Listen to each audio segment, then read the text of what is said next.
नमस्कार, मैं दुर्गा प्रसाद। मैं बिल्कुल ठीक ठाक हूँ और उम्मीद करता हूँ आप भी ठीक ठाक होंगे।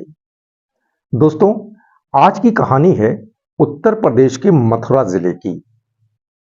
मथुरा जिले का एक थाना पड़ता है जिसका नाम है राया। और राया थाना क्षेत्र का एक गांव है जिसका नाम है भकरपुर बसेला।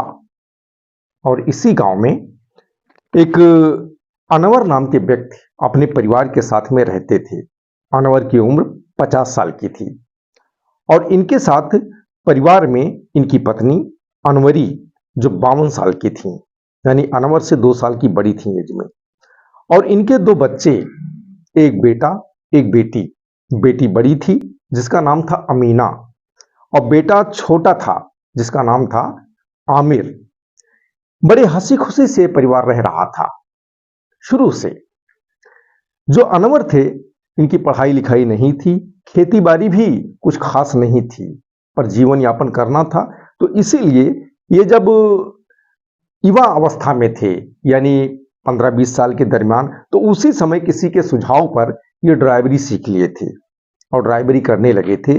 और उसी को अपना एक पेशा बना लिए थे। और उसी ड्राइवरी के पेशे से जो इनकी कमाई होती थी, उसी कमाई से अपना शादी विवाह किए, 2 बच्चे हुए, उनका पालन पोषण किए, अपना और अपनी पत्नी का भरण पोषण किए। सब कुछ उसी से पूरा मैनेज हो रहा था। यानी आर्थिक रूप से कोई ज्यादा संपन्न तो नहीं थे, पर जीवन बसर हो रहा था, ठीक ठाक तरीके से हो रहा था। और जो इनकी कमाई थी, उसी कमाई में ये पूरे परिवार खुश थे। धीरे धीरे समय बीतता गया। बेटा और बेटी ये बड़े होते गए। बेटी बड़ी हो गई, वो पढ़ी लिखी थी नहीं, ज्यादा पढ़ाई लिखाई उसकी भी नहीं हो पाई, लेकिन अब बड़ी हो ही चुकी थी।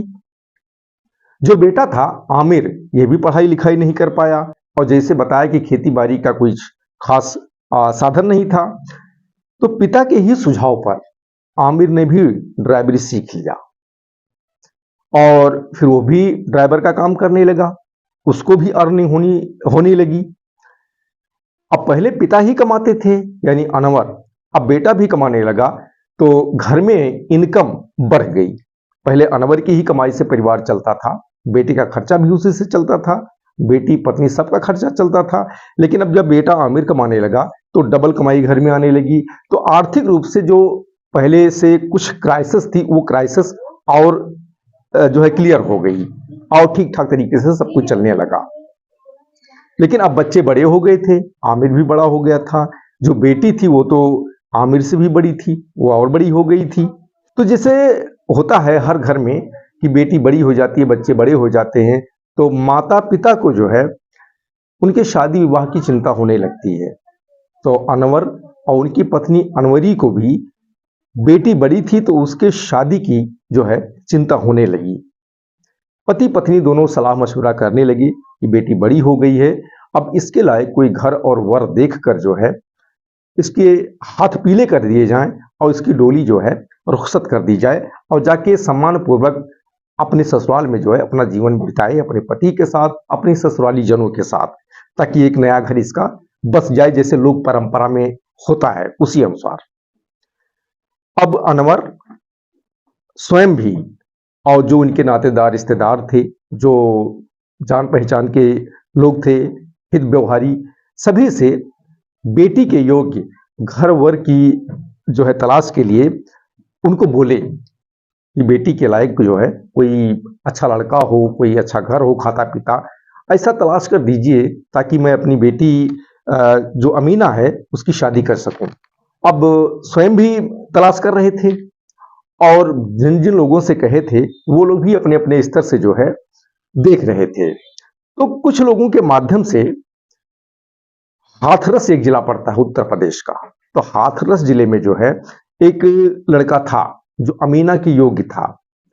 जो परिवार था वो भी ठीक ठाक था, घर संपन्न था, खाता पीता परिवार था। जो अनवर थे वो जो लड़का था उसको देखे, परिवार से बातचीत किए, सब कुछ देखे तो अमीना के लायक सब कुछ अच्छा था। तो फिर ये अमीना की शादी जो है वहीं पर तय कर दिए और उसके बाद एक डेट मुहूर्त जो होता है उस अनुसार से जो है पूरे रीति रिवाज से और पूरे धूमधाम से अमीना की शादी कर देते हैं और उसके बाद उसकी डोली रुखसत हो जाती है और अमीना जो है फिर हाथरस में अपने ससुराल में जाके अपने पति और ससुराली जनों के साथ खुशी पूर्वक जीवन यापन करने लगती है। 2-3 साल बीत गया अमीना की शादी को, सब कुछ ठीक ठाक चल रहा था। इधर अनवर और अनवरी और आमिर, सब ये 3 लोग, पहले 4 लोग थे, अब 3 लोग ही रह गए थे क्योंकि बेटी जा चुकी थी। लेकिन अब आमिर भी बड़ा हो चुका था तो इसकी भी शादी करनी थी। तो अनवर और उनकी पत्नी अनवरी, ये दोनों लोग जो है आपस में सलाह मशवरा करने लगे कि बेटी की डोली रुखसत की जा चुकी है, वो हंसी खुशी से अपने ससुराल में रहती है, अच्छी बात है, लोग परंपरा के अनुसार है। लेकिन अब बेटा बड़ा हो चुका है, इसकी भी शादी कहीं करनी है। और उसके बाद में जो है अपनी बेटी, जैसे होता नहीं है कि माँ बाप जो है बेटी से सलाह करते हैं, भले वो जो है अपने ससुराल में हो, और जबकि बेटी बड़ी थी तो माँ पिता यानी अनवर अनवरी, ये जो अमीना थी इनकी बेटी, उससे फोन पे बातचीत करते रहते थे। तो इसी बातचीत के सिलसिले में आमिर की शादी की जो है बातचीत किए। तो जो अमीना की ससुराल थी, उसी के ससुराल की रिश्तेदारी में एक लड़की थी जिसका नाम था हीना, जो 6 भाई बहनों में सबसे छोटी थी। ये भी हाथरस की ही रहने वाली थी। हाथरस जिले का जो एक थाना पड़ता है मुरसान, और मुरसान थाना क्षेत्र का एक गांव था कोटा है, तो यहाँ की रहने वाली थी। तो अमीना ने जो है अपने भाई के लिए हीना के जो परिवार के लोग थे, भाई थे, माँ थी, उनसे बातचीत किए। क्योंकि जो हीना के पिता थे उनका नाम था नसीम, जो काफी दिन पहले उनका निधन हो चुका था। तो हीना के पिता नहीं थे, उनकी माँ थी और बाकी भाई बहन जो थे वो थी। जैसे बताया हीना सबसे छोटी थी। तो अमीना जब बात करती उनके परिवार वालों से, तो परिवार के लोगों को भी हीना की योग्य लड़की की तलाश थी। तो जो अमीना बात करती है तो परिवार के लोग आमिर से मिलते हैं, उसके परिवार से मिलते हैं, जो अनवर अनवरी होते हैं उनसे जो है मेल मुलाकात करते हैं और हीना की शादी की जो है बात करते हैं, क्योंकि आमिर इन लोगों को हीना के योग्य लगता है, पसंद आ जाता है। और फिर बातचीत संपन्न होती है। जो अनवर अनवरी होते हैं, आमिर होता है, उसे भी हीना पसंद आ जाती है, लगभग सेम उम्र के थे। और उसके बाद में जो है ये शादी तय हो जाती है। शादी तय होने के बाद में फिर जैसे होता है रीति रिवाज के अनुसार दोनों परिवारों की सहमति से एक डेट, एक मुहूर्त को जो है पूरे धूमधाम से जो है आमिर और हीना की शादी संपन्न करा दी जाती है। उसके बाद हीना अपने ससुराल यानी मथुरा पहुंच जाती है, बसेला गांव, भकरपुर बसेला गांव आमिर के घर पहुंच जाती है। अब वहां पर आमिर और अपने जो सास ससुर थे उनके साथ हंसी खुशी से रहने लगती है। और आमिर और जिसे बताया उनके पिता अनवर, ये दोनों लोग ड्राइवरी करते थे। जब लड़की की शादी हो गई अमीना की, तो अपने ससुराल चली गई। तो लेडी के रूप में सिर्फ जो है अनवर की पत्नी अनवरी ही बची थी। तो वो भी यही चाहती थी कि आमिर की शादी हो जाए तो बेटी नहीं है तो एक बहू आ जाएगी, तो बहू भी बेटी ही होती है, हम 2 हो जाएंगे। क्योंकि पिता पुत्र घर पर रहते नहीं थे ज्यादातर समय, क्योंकि ड्राइवरी करते थे, अकेले ही रहती थी तो उसे भी अजीब लगता था। तो शादी के बाद जब हीना पहुंच गई घर पर रहने के लिए, तो सबसे ज्यादा यानी पूरे परिवार को खुशी हुई, पर जो अनवरी थी इनको सबसे ज्यादा खुशी हुई, क्योंकि बेटी विदा होकर चली गई थी तो बहू आ चुकी थी बेटी के जगह पर।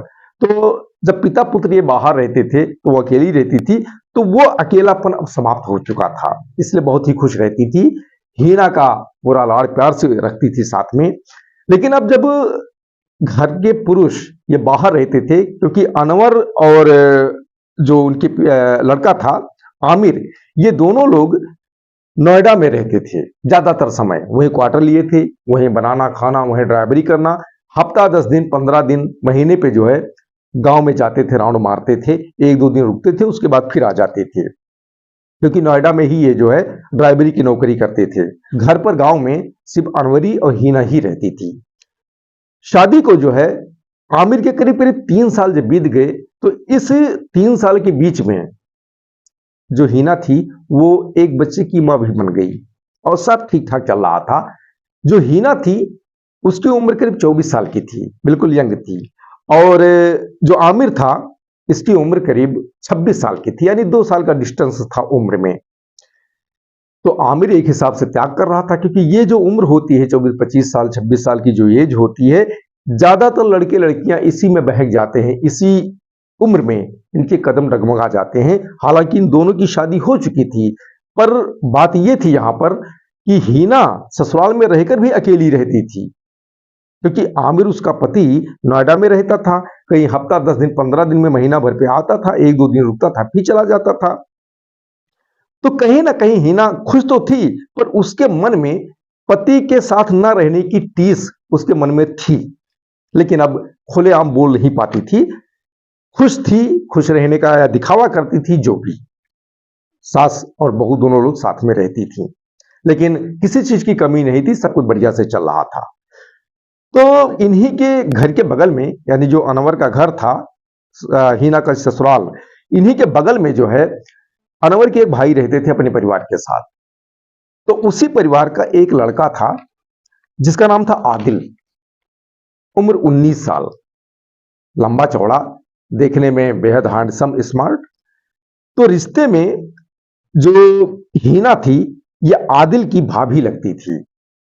तो जैसे बताया, आमिर और उसके पिता ये लोग नोएडा में रहते थे, ज्यादातर समय लोग घर पे रहते नहीं थे। और जो अनवरी थी, हीना की सास, ये भी अपना दिन में बाहर निकल जाती थी, कभी किसी से मिलने के लिए, कभी कोई किसी बाहरी काम के लिए। तो घर में ज्यादातर समय हीना अकेली रहती थी। तो आदिल जो है रिश्ते में देवर लगता था। तो ये जो है दिन में पहुंच जाता था और 1-1, 2-2 घंटे हीना के साथ में बिताता था। बातचीत करते थे, हंसी मस्करी करते थे। तो हीना जैसे बताया 24 साल की थी। काफी दिन तक ऐसे चलता रहा।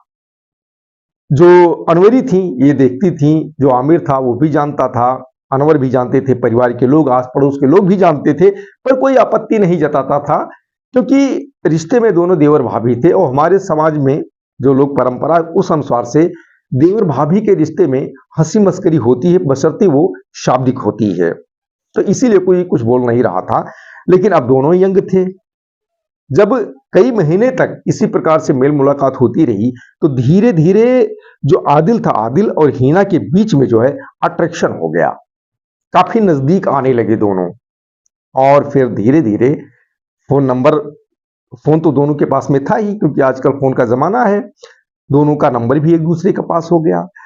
तो जब जो आदिल था ये घर पे रहता था, तो आके हीना से मेल मुलाकात तो करता ही था निरंतर, लेकिन कभी बाहर चला जाता था 1 घंटा, 2 घंटा, 4 घंटा या दिन भर के लिए, तो फोन पर भी दिन में 2-3 बार इनकी बातचीत हो जाती थी और लंबी बातचीत होती थी। इसी मेल मुलाकात और फोन पे बातचीत के दौरान इन दोनों का अट्रैक्शन कुछ ज्यादा ही बढ़ गया।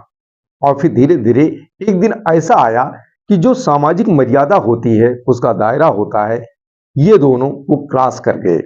यानी जो एक अवैध संबंध हो गया दोनों के बीच में। लेकिन इसकी जानकारी किसी को नहीं थी। सब यही जानते थे देवर भाभी हैं, मिलते हैं, बैठते हैं, हंसी मजाक करते हैं। हिना भी अकेली रहती है, इसीलिए किसी को शक नहीं हुआ। लेकिन इन दोनों का संबंध अब सिर्फ बातचीत से बढ़कर वहां तक पहुंच गया था। अब धीरे धीरे ये संबंध आगे बढ़ने लगा।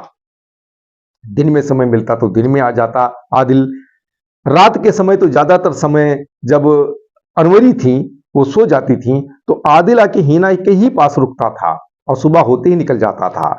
आसपास के लोग 1-2 बार देखे भी, लेकिन किसी ने टोका नहीं। समय धीरे धीरे आगे बढ़ने लगा और आदिल और हीना का रिश्ता भी उसी के साथ जो है आगे बढ़ने लगा। दिन, महीना, साल, करीब 2 साल बीत गया। जब आमिर और अनवर नोएडा से आते थे, तो आदिल थोड़ा अपने आप को कंट्रोल कर लेता था। हिना भी कंट्रोल कर लेती थी, लेकिन वो कितना 1-2 दिन रुकते थे, उसके बाद चले जाते थे, फिर ये लोग फ्री हो जाते थे। 2 साल इस रिश्ते को जब बीत गया, तो एक दिन की बात है, एक दिन नहीं बल्कि एक रात की बात है। जैसे बताया आपको कि जब अनवरी सो जाती थी, तो आदिल आता था चुपचाप और हिना के साथ रुकता था और सुबह होते ही निकल जाता था। अनवरी को पता नहीं चलता था और आसपास के 1-2 बार लोग देखे, लेकिन ज्यादा उस पर केयर नहीं किए। तो बात अभी हाल 2 मार्च की है। 2 मार्च 2026 की रात, यानी 2 मार्च और 3 मार्च के बीच की जो रात थी, उस रात को भी हमेशा की तरह आदिल हीना के पास आया हुआ था और उस समय भी जो अनवरी थी हीना की सास वो सोई हुई थी और हीना और आदिल ये दोनों आपत्तिजनक अवस्था में जब हो गए उसी समय जो अनवरी थी इनकी आंख खुल जाती है और ये देख लेती हैं दोनों को आपत्तिजनक स्थिति में। इनके पैरों तले जमीन खिसक जाती है और अनवरी ने देख लिया है यह जानकारी आदिल और हीना को भी हो जाती है। ये दोनों भी डर जाते हैं, आदिल भी डर जाता है, हीना भी डर जाती है कि सास ने देख लिया है। सुबह होते ही ये लोगों से बताएंगी, शोर शराबा करेंगी तो फिर जो सामाजिक बदनामी होती है ये सामाजिक बदनामी बहुत ज्यादा होगी, जीना हराम हो जाएगा और बसी बसाई गृहस्थी ये खत्म हो जाएगी, टूट जाएगी। क्योंकि ये जानकारी जब ससुर को होगी, पति को होगी तो बसी बसाई गृहस्थी जो है समाप्त हो जाएगी। इसी से दोनों डर जाते हैं, आदिल भी डर जाता है और फिर ये दोनों प्लान करते हैं। प्लान बड़ा ही घिनौना होता है। ये लोग यही प्लान करते हैं कि अनवरी को जो है समाप्त कर दिया जाए और फिर उसी आवेग में हीना और आदिल ये दोनों रात के ही समय अनवरी को दबोच लेते हैं और उसके बाद जो हीना होती है ये अनवरी का पैर पकड़ती है और जो आदिल होता है ये तकिए से अनवरी का जो है मुंह दबा देता है और उसकी सांसें थम जाती हैं। थोड़ा छुड़ाने का प्रयास करती है लेकिन छूट नहीं पाती है और सांसें उसकी थम जाती हैं और उसके बाद आदिल अपने घर चला जाता है। अब इधर जो हीना होती है ये तत्काल अपने पति आमिर को रात को ही कॉल करती है और बताती है कि अम्मी हिलडुल नहीं रही हैं, ये बोल नहीं रही हैं, ऐसा लगता है ये अब नहीं है, साइलेंट हार्ट अटैक आ गया है। ये सुनते ही आमिर के पैरों तले जमीन खिसक जाती है क्योंकि अब मां अब इस दुनिया में नहीं थी। ये बात कोई और नहीं बल्कि उसकी पत्नी बता रही थी। आमिर तत्काल इसकी जानकारी अनवर को दिया। अब पिता पुत्र दोनों लोग रात को ही नोएडा से निकल पड़े और आके सुबह होते होते घर पहुंचे। तब तक आसपास के लोग भी जग गए थे, उनको भी इसकी जानकारी हो चुकी थी। धीरे धीरे करके कुछ ही देर में वहां सुबह के समय मजमा लग गया। इधर आमिर और अनवर ये भी वहां पहुंच चुके थे। जो हीना थी ये खूब बिलख रही थी, खूब रो रही थी, चिल्ला रही थी जैसे बहुत ही ज्यादा दुखी हो और नाटक पसारे हुए थी। लोगों को भी यकीन हो गया कि हाँ भाई मौत जो है सामान्य तरीके से हुई है क्योंकि जो हीना थी ये फोन पर आमिर को साइलेंट हार्ट अटैक बताई थी। तो जब ये दोनों लोग पिता पुत्र वहां पहुंचे, लोगों को देखा और डेड बॉडी देखा अनवरी का, तो इनको भी लगा कि हाँ ये मौत जो है सामान्य है, साइलेंट हार्ट अटैक ही हो सकता है। तो ज्यादा इस पे जो पुलिस कार्रवाई होती है कुछ होती है इस पे ज्यादा जद्दोजहद नहीं किए, बल्कि उसी दिन यानी 3 मार्च को ही जो नातेदार रिश्तेदार होते हैं, समाज के लोग होते हैं, सब इकट्ठा होते हैं और फिर वहीं शमशान में ले जाके जो है अनवरी का जो है अपना दफना देते हैं और उसके बाद चले आते हैं। अब पूरा परिवार गम में डूबा हुआ था। ये घटना जो है 3 तारीख की थी, 3 मार्च 2026। अब जितने नातेदार रिश्तेदार थे सब तो आए हुए थे, खास खास जो अमीना थी अनवर की बेटी हाथरस से वो भी आई हुई थी। तो माँ खत्म हो गई थी तो कई सारे रीत रिवाज होते हैं, मरनी में भी कई सारे रीत रिवाज होते हैं, तो अमीना रुकी हुई थी। तो 3 तारीख की यह घटना है। फिर अगला दिन आता है 4 तारीख, 5 तारीख, तीसरे दिन यानी 6 तारीख की बात है।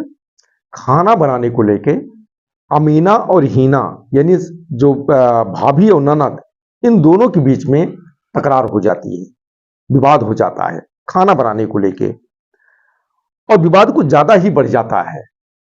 और इसी विवाद में तैस में आके जो हीना थी, जैसे कहा जाता है ना कि पाप कितना भी छुपाओ एक न एक दिन सिर पे चढ़ के जो है बोल देता है।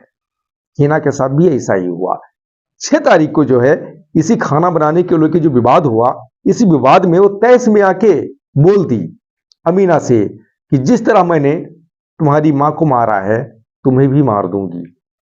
अब ये सुनते ही जो अमीना थी उसके पैरों तले जमीन खिसक जाती है। क्या मेरी अम्मी को इन्होंने मारा है?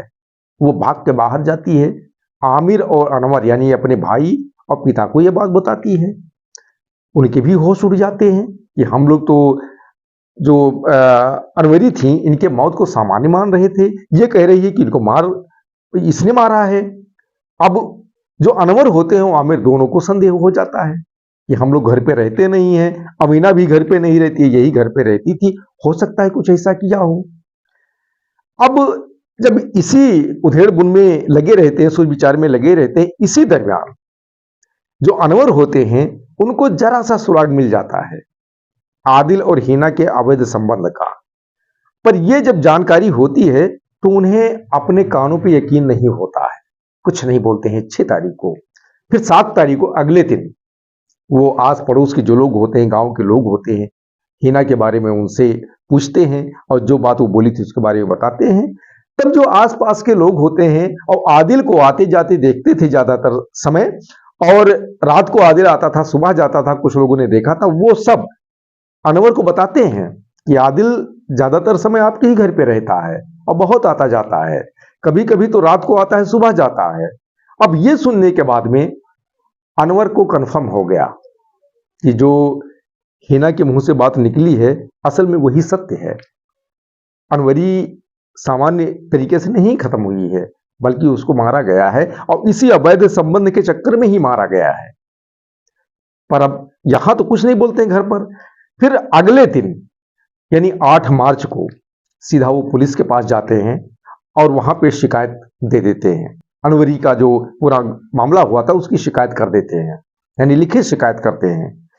अब चूंकि ये मामला जब पुलिस के पास पहुंचता है तो पुलिस भी सन्न रह जाती है, क्योंकि मामला काफी गंभीर था। अब पुलिस करती तो क्या करती, क्योंकि पुलिस कार्रवाई करे तो उसको प्रमाण चाहिए कार्रवाई को आगे बढ़ाने के लिए, लेकिन प्रमाण था ही नहीं। और इसके लिए जो है प्रमाण तभी मिल सकता था जब जो अनवरी थी इसके कब्र को खोदकर उसकी जो है मृत बॉडी को जो है बाहर निकालते, उसका जो साइंटिफिक जांच पड़ताल होता करवाते, तभी मालूम पड़ता। अब चूंकि पुलिस इस पूरे घटना की जो गंभीरता है इसको देखते हुए अगले दिन यानी 9 मार्च को जो जिले के डीएम होते हैं उनके पास अनुरोध पत्र भेजती है और अनवरी के कब्र को खोदकर डेड बॉडी निकालने का परमिशन मांगती है। तो जो डीएम होते हैं वो भी जो गंभीरता होती है इस घटना की, केस की, उसे समझते हुए परमिशन दे देते हैं 9 मार्च को। और फिर 10 मार्च को अगले दिन नायब तहसीलदार के नेतृत्व में पुलिस टीम वहां पहुंचती है। गांव वाले लोग भी वहां एकत्रित होते हैं, जो अनवरी के परिवार होते हैं यानी पति और बेटा बेटी, वो लोग भी वहां पहुंचते हैं और उनके समक्ष कब्र को खुदवा के डेड बॉडी बाहर निकाली जाती है। और उसके बाद उसी दिन पोस्टमार्टम के लिए पुलिस भेज देती है और उसी दिन पोस्टमार्टम हो जाता है। शाम होते होते रिपोर्ट आ जाती है और रिपोर्ट में क्या आता है, गर्दन की हड्डी टूटी हुई थी और दम घुटने की वजह से मौत हुई, यानी सामान्य मौत तो नहीं हुई। अब जैसे ये रिपोर्ट पुलिस को मिलती है, पुलिस समझ जाती है कि अनवर ने जो शिकायत की है बिल्कुल परफेक्ट है, बिल्कुल सही है, इनकी हत्या की गई है, सामान्य मौत नहीं है, और अपने बहू के बारे में बताए थे। अब उसी दिन यानी शाम के समय ही पुलिस हिना को हिरासत में ले लेती है और हिरासत में लेके पूछताछ शुरू कर देती है। तो आरोपी कोई भी हो, पुलिस के पूछताछ में सबसे पहले तो वो बात को घुमाता है। जो हिना थी उसने भी बात को घुमाने का प्रयास किया, लेकिन पुलिस तो सब जानती है क्योंकि दिन रात उसका जो है ऐसे ही मामलों से के साथ जो है समय बीतता है। वो तुरंत समझ गई कि ये नाटकीय तरीके से जो है बात कर रही है, छुपा रही है। तो पुलिस थोड़ा प्रेशर लाई और जैसे प्रेशर लाई पुलिस, हिना टूट गई और इस पूरी कहानी को पुलिस के सामने बयां कर दी जो मैंने अभी आपको सुनाई है। और फिर अगले दिन 11 मार्च को पुलिस जो आदिल होता है, आदिल को भी गिरफ्तार कर लेती है और फिर अनवर की तहरीर पर हिना और आदिल इन दोनों के खिलाफ संबंधित धाराओं में पुलिस केस दर्ज करती है और दोनों को गिरफ्तार करके कोर्ट में पेश करती है और वहां से इन्हें जेल भेज दिया जाता है। यह बहुत सोचने वाली बात है। जो भी है, आप लोग जो आपके विचार हैं कमेंट में लिख के हमें जरूर भेजें, और कहानी यदि अच्छी लगी हो तो वीडियो को लाइक करें, शेयर करें और चैनल पे नए हैं तो सब्सक्राइब अवश्य करें। दोस्तों, इस कहानी को सुनाने का उद्देश्य मेरा किसी को परेशान करना नहीं है, किसी को भावनाओं को ठेस पहुंचाना नहीं है, बल्कि जागरूक करना है और जानकारी देना है। बहुत बहुत धन्यवाद। जय हिंद।